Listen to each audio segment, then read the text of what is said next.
Hello and welcome to Make a Difference Foundation Video 2 July edition. Thank you for joining and I hope everybody's doing well. On our last session 3 weeks ago, what we talk about is why do we need to develop ourselves and how can we do it so it is sustainable and effective. We talk about why it is important to take 5 or 10 minutes out of our day and reflect upon things. It could be what is my goal, what is my outcome objective in particular situation or with the challenge. Where am I in my life and how profound impact it makes to be grateful for things that we already have in our life or we taking it for granted. We also learn about attitude, mindset and frame of mind that we should start our day with using time management. So in our first foundation video, if you didn't see that, please take 10 minutes out of your time and watch it as our following sessions are built upon it.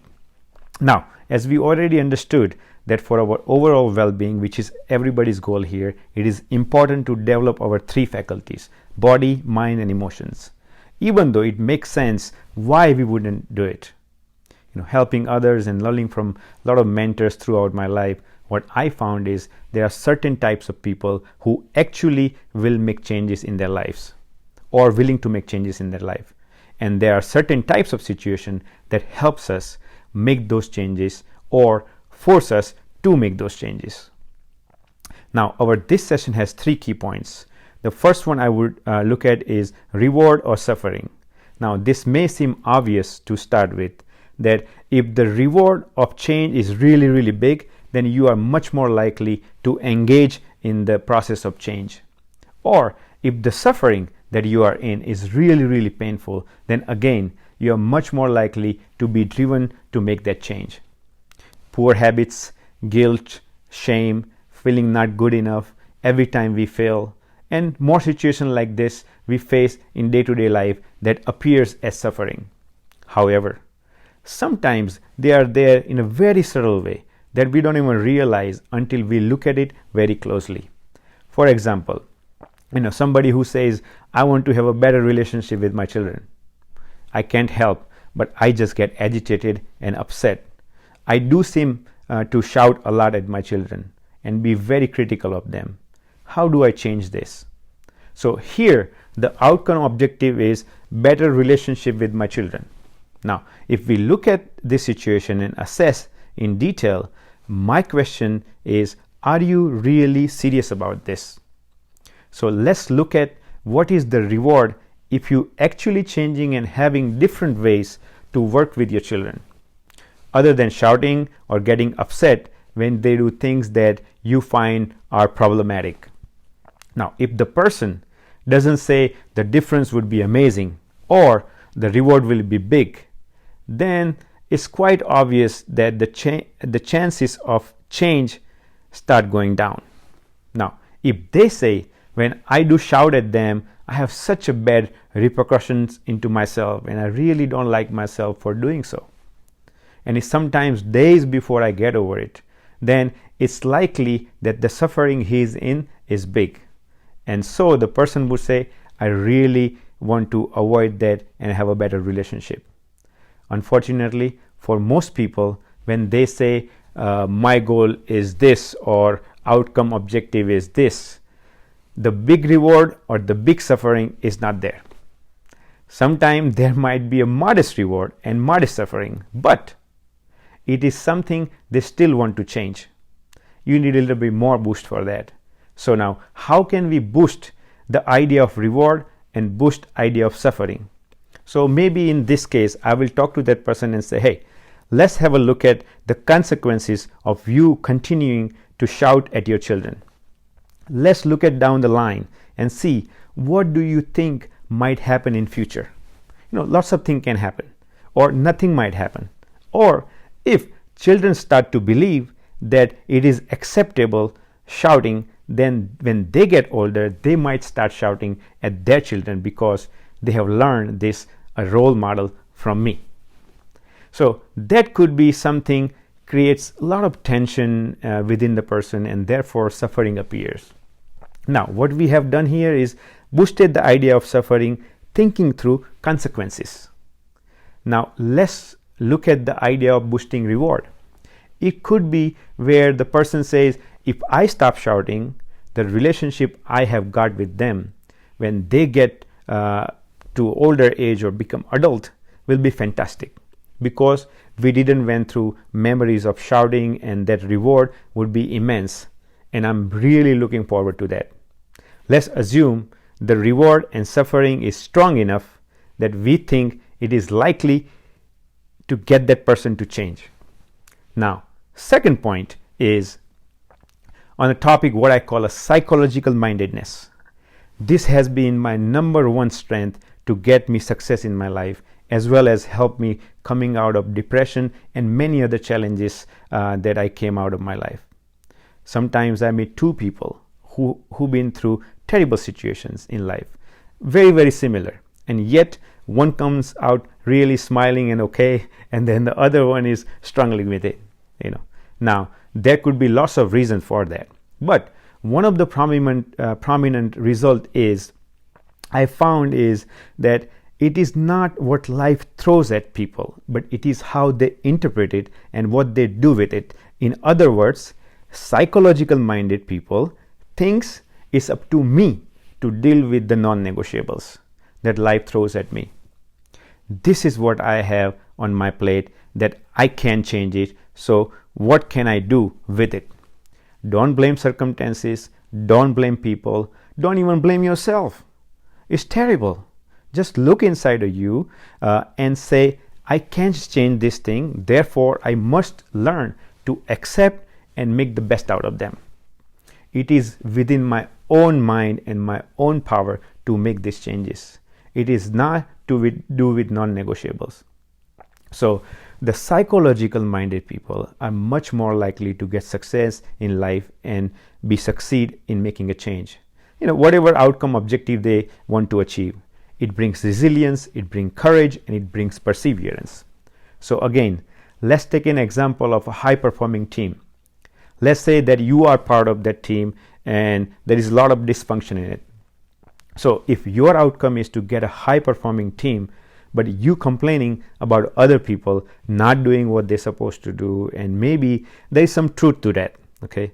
But as a psychological-minded person, you would say, what can I do to change the situation? How could I change my behavior, my beliefs, my thinking, or even support other people who are not performing at their best? What can I do to facilitate the different culture that brings success to my team? In other words, you are being proactive in saying it's all about me. It's not about situation, and it is my interpretation. What can I do? Now, the final point is I would call a commitment, and this is very, very important. Commitment has two aspects to it. I have seen many people struggling with alcohol use, so I will use alcohol as an example. Alcohol is a very, very terrible thing to do. When it gets out of hand, it's very detrimental to your overall well-being, and it's ruined a lot of families. Now, how can we change this? In my commitment screen, I look at two things. The first is, what is that you need to have in order to make these changes? And I divide this into essential, significant, and desirable. So let's take someone who is struggling with alcohol. They know they are drinking too much, and there is no point telling them and other people that don't really help. Guilt doesn't help. Okay, so if we look at what they need, and what they need to say is, what is essential for me? It depends on you as a person, and it's unique to everyone in every different situation. Could be alcohol or something else. And what you think essential. So I would offer things like, for example, you need to stop buying alcohol. Otherwise, you never go dry. Because if it is in your house, I know what you are like, and you will succumb to it some way or another. Now, what is significant means? So significant means it may not be critical to do this, but it will certainly help. So for example, in this alcohol case, changing a circle of friends. If you change circle of friends, you are not likely to be in a culture where it is acceptable to drink excessively. Now, what is desirable? Desirable are things that would help in our zest for change. So for example, Desirable is going on a journey with someone else. And this is why things like Alcoholic Anonymous are very, very successful in this area. And this is what I'm recommending to you. If you want to go on a journey with someone for developing yourself, join in, because then you understand other people and then they encourage you as well, and you share your experiences and learn through each other, and you feel you're not alone. So when you are looking at what you need to do to make those changes, write significant, essential, and desirable. Once you write all these three down, it's usually helpful to get someone to do this with you. So probably you can get a mentor or someone, because you might not have completely thought this out. So, or maybe a well-grounded person who can understand this and help you out setting up those three parts. Now, the second part of the commitment screen is, what is going to stop me in tracks to achieve my objective? Now, this is divided in three parts as well. There are hurdles. These are the things that you have to jump in order to get your objective or get prepared.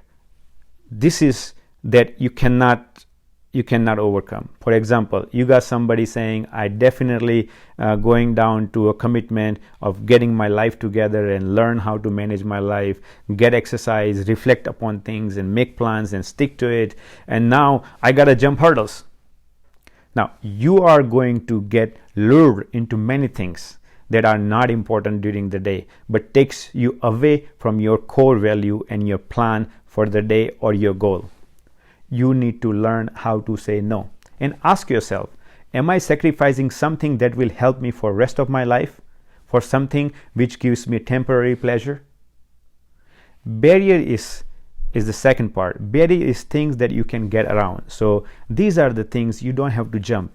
Barriers is something which is avoidable, like coming to a self-development meeting and you get invitation to go to concert with friends, and that wasn't planned before. That's a barrier. You can make commitment to do a makeup class and not miss on value education. So now, if you then look at the pitfalls, which is the third one, the final one, they speak for themselves. This is one of the disaster that will completely throw you away from your goals, where you want to be or who you want to be. Pitfalls are very, very dangerous, as one of the mistakes can put you 5 to 10 years behind, and sometimes to a place where you will regret and there is no going back. For example, I am going to look at elite sport and do a commitment screen. And let's do it for Joe Public. Someone who says to me, I know I should get fit. How do I do it? And you have now go to the commitment screen and figure it out how you're going to do that. So you have got the reward and suffering. You boosted reward, you boosted suffering. You have got the psychological mindedness, and now finally, what is my commitment?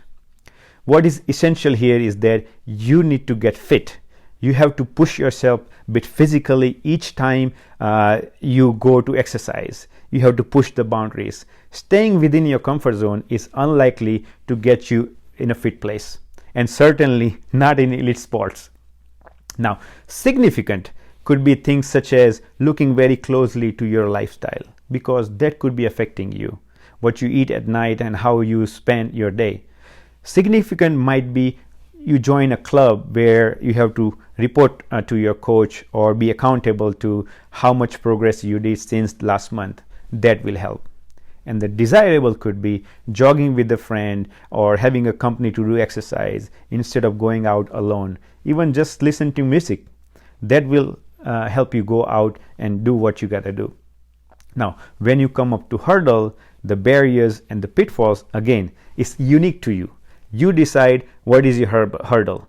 You decide what is the barrier that you can get around. Okay, and if you think about it, that if you are carrying weight, it's unlikely to get you in a fit place. There are arguments that you can be overweight and still be fit. I'm not sure if that's healthy, but there are arguments. You must make decision for yourself. If you believe that I really got to jump the hurdle of losing some weight in order to get fit, then that goes under the hurdle. Now let's make a plan for barrier. We'll be getting around things such as, for example, the motivation to get out when weather is not so good. Getting a friend to come along, that would help us getting around through that barrier, which will not stop you going from outside. I still go out, I'll be doing jogging, but now the loneliness aspect, I have to get rid of it. I don't have to suffer that because I have a friend going along with me. Finally, desirable could be anything at all. And again, you got to think of what makes it be sweeter to do, what makes it easier for you to do. So now what I like you to consider for a development time in just 5 to 10 minutes each day is thinking, what is my outcome objective? Make that clear. Whatever it is that you want to achieve, okay? And it could be, let's say, a better mental health and better overall well-being in this case. Let's say you have chosen that. I hope you choose that. Look and say, what is the reward and what is the suffering? Make sure it's clear in your mind. Don't forget to push that if you need to boost it. Now, look at the psychological mindedness. It's up to you how you manage yourself and things that happen in your life, within your life, that can be stresses that you need to push through. And how are you interpreting experiences that you have? How are you dealing with them? And change your stance if it's necessary may be helpful. Maybe get a different perspective or different outlook. Or go to your mentor or a friend who is in a good frame of mind. And finally, what is the commitment screen?